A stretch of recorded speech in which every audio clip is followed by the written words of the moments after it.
2014, 18 এবং 2024 অনুষ্ঠিত নির্বাচনে প্রায় 10,000 কোটি টাকা খরচ করে আওয়ামী লীগ সরকার, যেখানে গত 15 বছরে শুধু ভোটার তালিকা হালনাগাদেই খরচ হয় 500 কোটি টাকা, যার পুরো টাকাকেই অর্থের অপব্যয় বলে মত নির্বাচন বিশ্লেষকদের।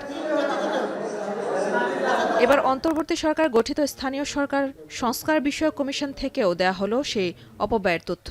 স্থানীয় সরকার ইনস্টিটিউট ভবনে সাংবাদিকদের সাথে মতবিনিময়ে কমিশন প্রধান তোফায়েল আহমেদ জানান, 2021 থেকে 24-এর আগ পর্যন্ত স্থানীয় সরকার নির্বাচনে 23,000 কোটি টাকার বেশি খরচ করেছে তৎকালীন সরকার।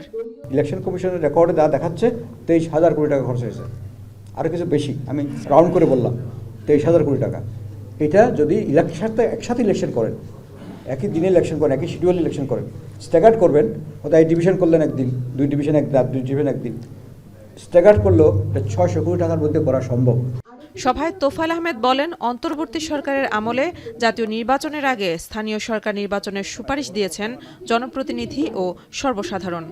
লোকাল লেভেলের মতামত হচ্ছে, তারা বলতে চাচ্ছে এটা একটা শূন্যতার মধ্যে আমরা আছি, আমাদের সেবা পাচ্ছি না, আমরা কার কাছে যাবো সেটা বুঝতে পারছি না, যার ফলে এখন লোকাল নির্বাচনটা হয়ে যাওয়া উচিত। রাজনৈতিক দলের কর্মীদের মধ্যেও একই রকম মতামত আসছে।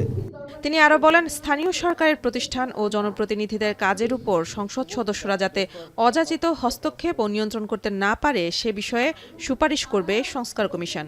সাংবিধানিকভাবে তারা যে কাজের জন্য নির্বাচিত, সংবিধান নির্ধারিত থাকবে, এখানে কিন্তু নির্বাহী বিভাগের কাজে তাদের অংশগ্রহণ করার কোনো স্কোপ থাকবে না, লোকাল গভর্নমেন্টের কাজে হস্তক্ষেপ থাকা যাবে না, আর তবে কনসালটেশন হতে পারে।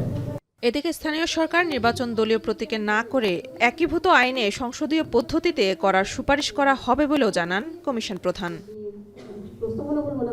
মেহেদিন অ্যানি, এখন, ঢাকা।